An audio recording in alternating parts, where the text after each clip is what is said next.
back in here once again for another episode of Weekly Win Streak. It's your boy TP3 Bets. I'm joined as always by none other than the man himself. What up, bro? How are we doing today, man? You have a good weekend? Yeah, we're chilling.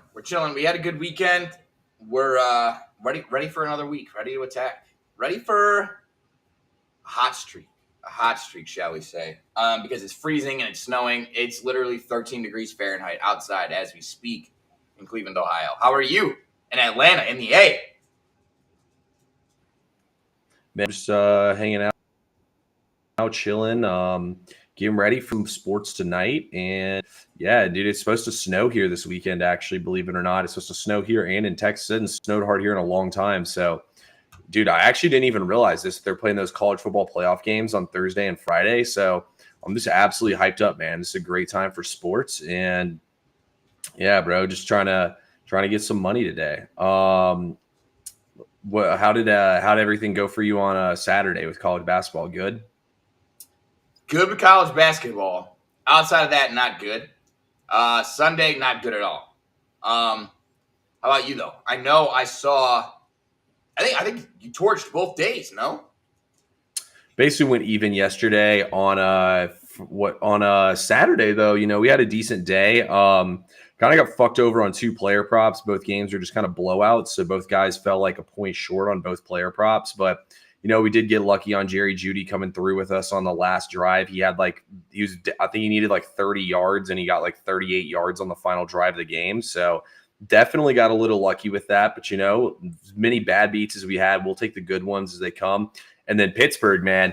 Pittsburgh through the back door with that field goal at the end of the game. I knew that that Cincinnati wasn't going to cover that shit. So, were you on Cincinnati? No, I was not. But I just that whole game. From the very beginning, I wanted to live bet Cincy, and I was just like in between the money line and the spread. Then I was in between just not betting it at all and the money line. And then I'm really happy that I didn't because. Even though Steelers, they didn't end up winning, they lost by 2, right? Yeah. They're one play away. I felt like that whole game from coming back and actually winning. So, I mean, hell of a fucking comeback for you, Squealers. I fucking hate you. But I kind of like that it's Baltimore-Pittsburgh rematch in I guess it's not the wild card, but it is kind of the wild card round. Yeah, no, it is a wild card round. Yeah, no, it's going to be a good-ass game. I mean, I think Pittsburgh's definitely live to cover all of it. Then again, Pittsburgh's looked abysmal to finish out the season here, but I don't know. We'll see what happens. I haven't capped any of these games at all. I will say one thing, dude. Sam Darnold looked absolutely fucking cooked last night. Like, he looked awful. He was I know they were bringing the blitz, but, like, dude, he had receivers running wide open and was missing them. Yeah, I think off the top of my head, I can't remember his name, but the defensive coordinator for the Lions. Aaron Glenn. Dude, hats off to him. Hats off. What a performance. Listen, when you hit the quarterback 6 times in his first 3 drives, that's 2 drop back hits per drive. You're sending a clear message, we're here to fuck you up. And, like, you could just tell he was so uncomfortable back there. He was seeing ghost. He had wide open receivers, couldn't hit him. Wide open. And if you guys follow me on TikTok, I told you, you can put a Mercedes-Benz emblem on a Honda Accord. It will still be a Honda Accord. And that's all Sam Darnold is. He's still the same guy from the New York Jets. I love him. He seems like a good guy, but can't play quarterback. I'm 100% with you on that. Shout out Sharp Dimes in the chat right now. What up, Sharp Dimes? We hope you're doing well, brother. Anyway, though, I mean, dude, I just can't consciously put my head around making Sam Darnold my full-time starting quarterback. I know it's tough. I mean, he did just go 14-3, which is a damn good season, but I just can't consciously do it. Other than that, you know, I got to address the elephant in the room. The Falcons are a fucking cursed franchise, man. There's no other way to say it. We are a cursed franchise. I mean, honestly, losing that game actually was the best thing that could have happened because now we get a better draft pick at least. But, I mean, bro, just watching Tampa Bay come back and beat the Saints and the Falcons lose just in the matter of like 5 minutes of real time was just the most Falcons thing I've ever seen in my entire life. And you know what? At least Tampa Bay won because I would have absolutely been sick to my stomach. I honestly don't think I would have watched another NFL game the rest of the day if the Falcons had lost and so had Tampa Bay. Like, I don't think I could stomach that happening. So thank God the season's over, man. And honestly, I'll never again predict the Falcons to do anything positive on a season ever again. I'm going reverse jinx for the rest of my life with this team. Dude, it is, I mean, it's just so frustrating, bro, being a fan of this team. Like we haven't been good for 7 years. 7 years since we've been to the playoffs last. I mean, it feels like it's been forever at this point.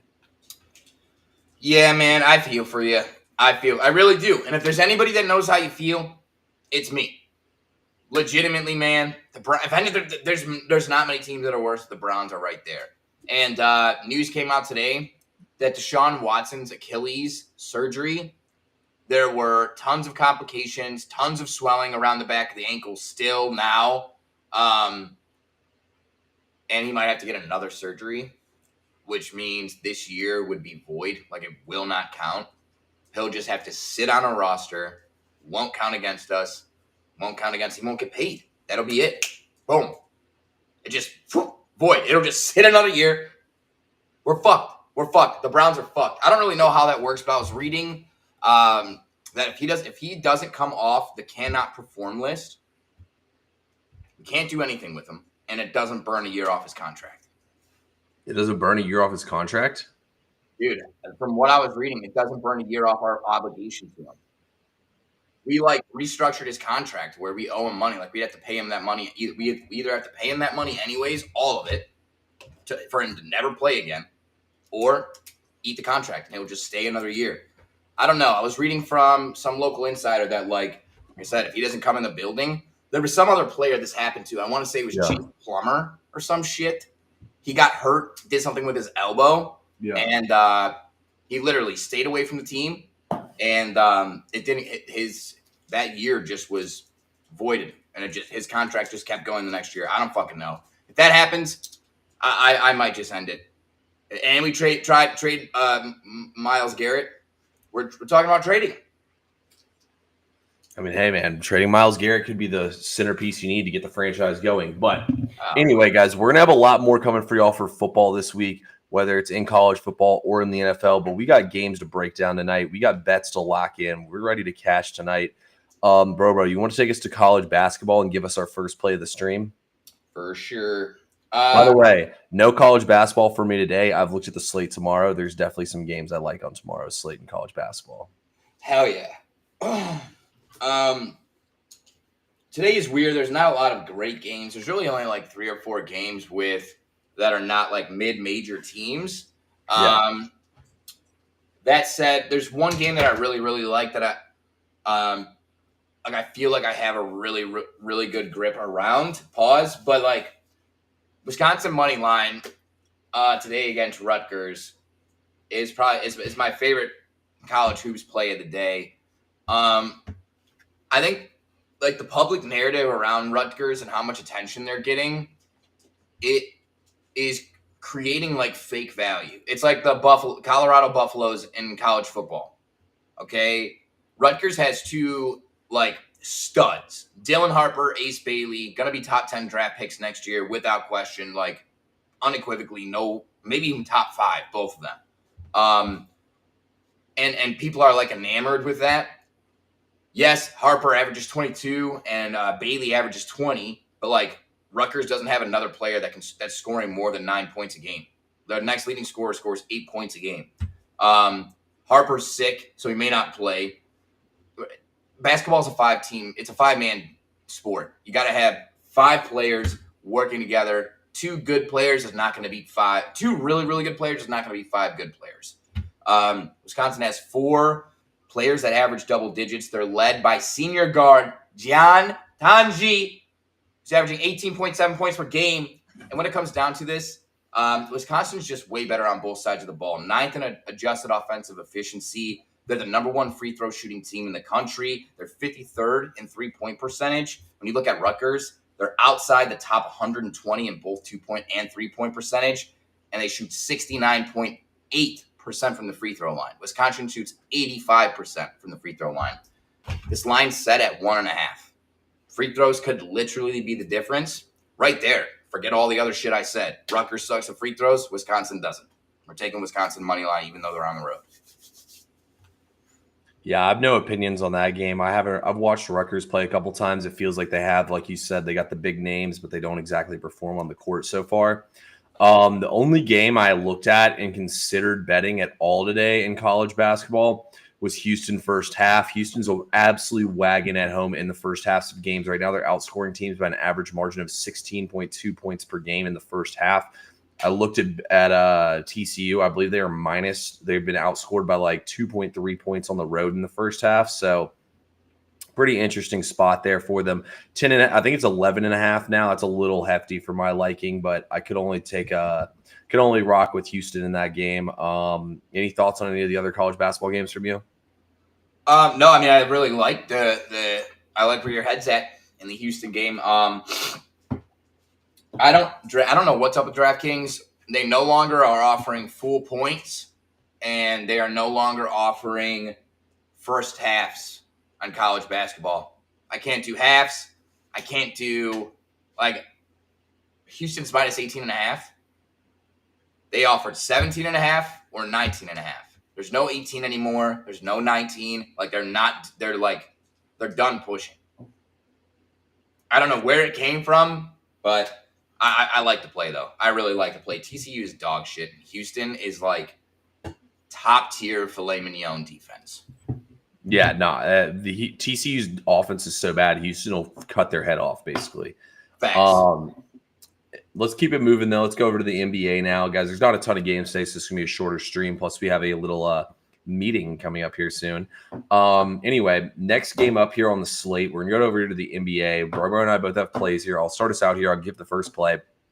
We're going to go to the Bulls versus the Spurs. First of all, the last 5 games, the whole season long, not only do the Bulls have one of the fastest paces in the entire league, top 5, but they're also a bottom 5 defense here. It makes it the perfect spot to go against them.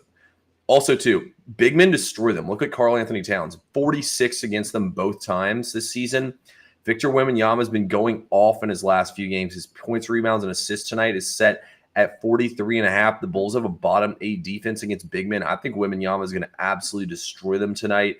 Vucevic is not going to be able to pop out and handle him. I think Wemby, honestly, will score 35 and get 10 rebounds. So I think he'll do it alone off points and rebounds, but the assists are just the icing on the cake here. And he could even just do it with points alone. I think Wemby's liable to go off here. You got a total at 236. Anytime you want to bet a player prop over with a total that high, send it, baby. Give me Wemby to go over.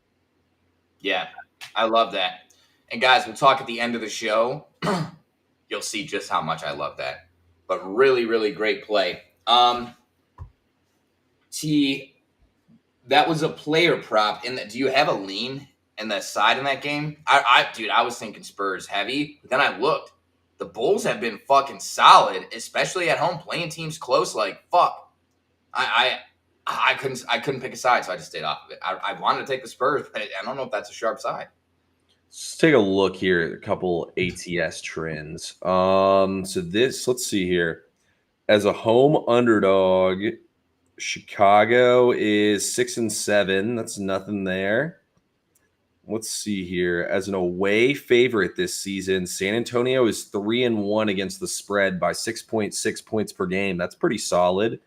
I don't know. Honestly, when I looked into the other recent form numbers, I would kind of lean towards Chicago to cover as a home dog. I don't know if the Spurs have the wings to keep up with them here, but I mean, I'm not like, dude, the Bulls bombed out the Knicks the other night. I don't know. It's a pretty sharp line in my opinion. You know what I mean? Like, I would lean towards taking the Bulls on the money line though if I played anything sidewise in that game. Yeah, 2 or 3 points at that point. It's like, fuck it. Give me the money line. Fuck it. All right. I just wanted to pick your brain there. I have one side, one prop. I'm going to leave the prop on the VIP. Do you have another NBA play? Yeah, I got another one I can give out. All right, cool. Well, I watch. I just wanted to make sure that you were the finale, and then I get the parlay because you're the savant. You're the savant. We got to make sure we're doing this right here. Tiramisu is not a tiramisu without that top layer of beautiful frosting. Yes, but anyways, guys, this is it's not going to be fun. But I looked at this the first time and I said, dude, there's got to be something better on the board. And then I came back to it and I was like, holy fuck, no, this is solid. This is solid. Trust yourself. We're going Pistons -6.5. I know. I know. But listen, Portland, they're out Jeremy Grant. They're out Thibault. They're 4-14 on the road this year. They've only covered on the spread 7 of those games. Detroit's full strength outside of Ivy. Obviously, he had the leg fracture. Mm-hmm. He's going to be out for the year. You never want to see anyone get hurt. And I don't want this to sound like I'm rooting for somebody to get hurt. But, like, I feel like there's a bit of a power struggle. And I dealt with this when I was playing. And I had a sophomore, when I was in my senior year, I had this sophomore that was fucking good. He was good. And he was taking my shots. He was taking the ball. He's ISOing. I'm like, motherfucker, move the ball. And I feel like a little bit of Ivy Cunningham that was going on there. Cade Cunningham now has the show. He can be the primary cog of the offense. He can be where the offense facilitates off of. And I think that's just better for him, okay? Also, Pistons are the better rebounding team. They have the best player on the floor. And I like DeAndre Ayton is soft. I love that you have Duren down there to be able to body him. If you get Ayton in foul trouble, Portland has nobody down low. And this is going to get away from them. Portland is a terrible team. They're even worse on the road. JB Bickerstaff he did the same thing in Cleveland. He's not going to win you a championship, but he's going to turn your team around. And he's going to build a winning culture there. Give me the Pistons. Give me the Pistons -6.5. I like where your head's at. I actually liked Cade Cunningham to go over his PRA number at 42.5, but I just looked at his numbers. So typically in games where they're underdogs, he's lined at 38 or 39. In games they're favored, he's lined at 42.5. And I don't know. I just thought it was a really hefty number, honestly. And I could see Portland's games are really weird. They're either like a shootout or they're like low scoring. So I could see them maybe try to drag this game into the mud a little bit. But Cade Cunningham's going to dominate them. He's quietly emerging right now as like a young and upcoming star and as an all-star right now in the NBA. Obviously, he's not getting any talk because he plays for the freaking Pistons.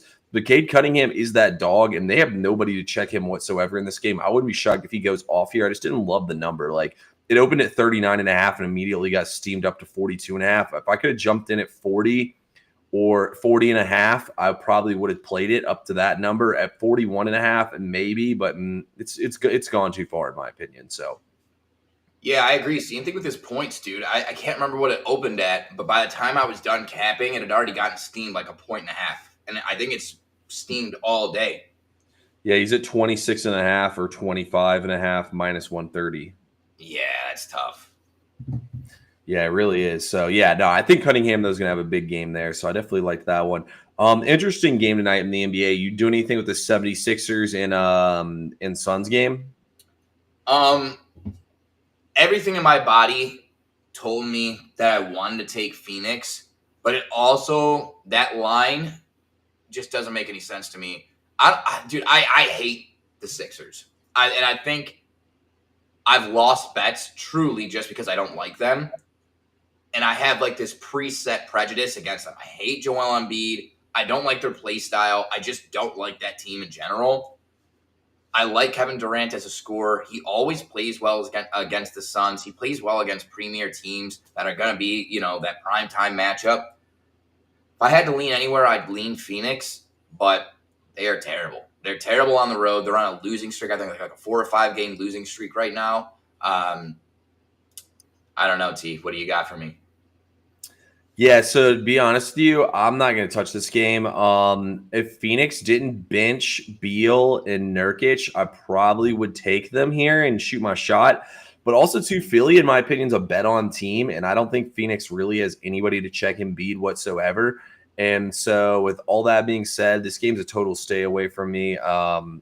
think it's probably one of the hardest games on the slate to bet. It feels like whatever you take's going to lose, honestly. So I would still lean towards Philadelphia just because they're the home team here, and Philadelphia feels like they're a bet on trend up type team. And once they figure it out, I mean, they could have one of the best rosters in the league. So I'll lean Philly here, but nothing for me in that game. Would you have another play you want to give out in the NBA, or you want me to give out my last one? I have a question for you about a game. I'll give out my parlay at the end. The other game that I had a question on was the Kings game. I really like the Kings minus the 3.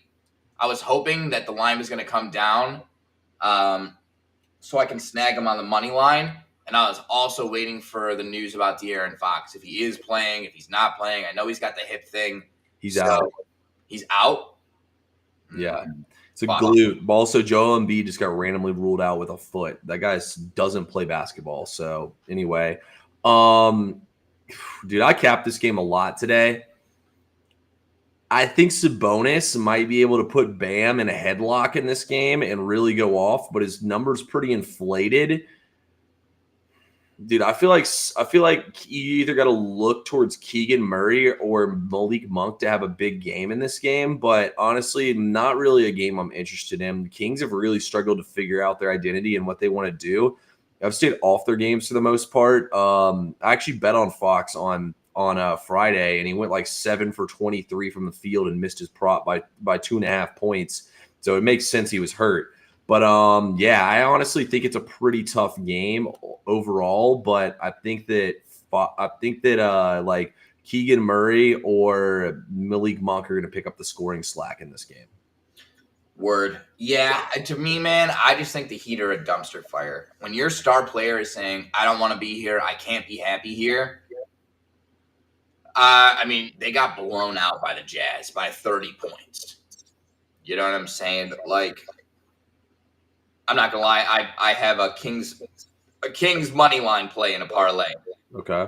So I wanted to get your insight on that. But I really think the Heat are in trouble. Let me hear your last NBA lock ski. We know it's gonna be grand.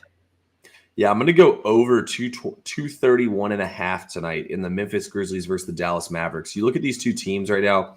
Dallas is an underdog this season, is 10-4 to the over by 6.6 points per game. Sacramento's the fourth best over team in the entire league. I think they're like 23-13 to the over this season by 5.5 points per game. And then you just look at the way these teams are playing right now. Memphis is first in pace, and they're second to last in defense right now. They're giving up. I mean, their games are basically averaging 240 points scored. I get it. There's no Luka. I get it. There's no Kyrie. I get it. There's no Morant here. But Memphis is still putting up tons of points on the road without these guys. Their offense is a light years better when they're at home. And also, too, Dallas still has Spencer Dinwiddie. They still got plenty of dogs over there that can ball. PJ Watt. And plus, too, Memphis is giving up like 14.3 points per game. They're 17.3 made threes per game right now. Dallas is going to shoot a ton of threes in this game. It means more running. I think Memphis scores 130 points on their own, and I think they'll win this game like 130 to 120. So give me the over. There's a reason why it's this high with all these guys out. Yeah, I agree. I think it's going to be up and down, run. And I actually have a prop that correlates with that for our parlay finale. We do have a call we got to jump on, guys, but I want to ask T one more question. We have Notre Dame, Penn State Thursday, Ohio State, and Texas Friday. In 30 seconds or less, give me your leans for each day. Yeah, I like Penn State. Notre Dame's entire team's banged up. I mean, Georgia beat themselves. Notre Dame did not win that game, and I like Ohio State. Texas sucks, guys. Texas didn't play anybody, and Ohio State is going to absolutely curb stomp them. What do you think?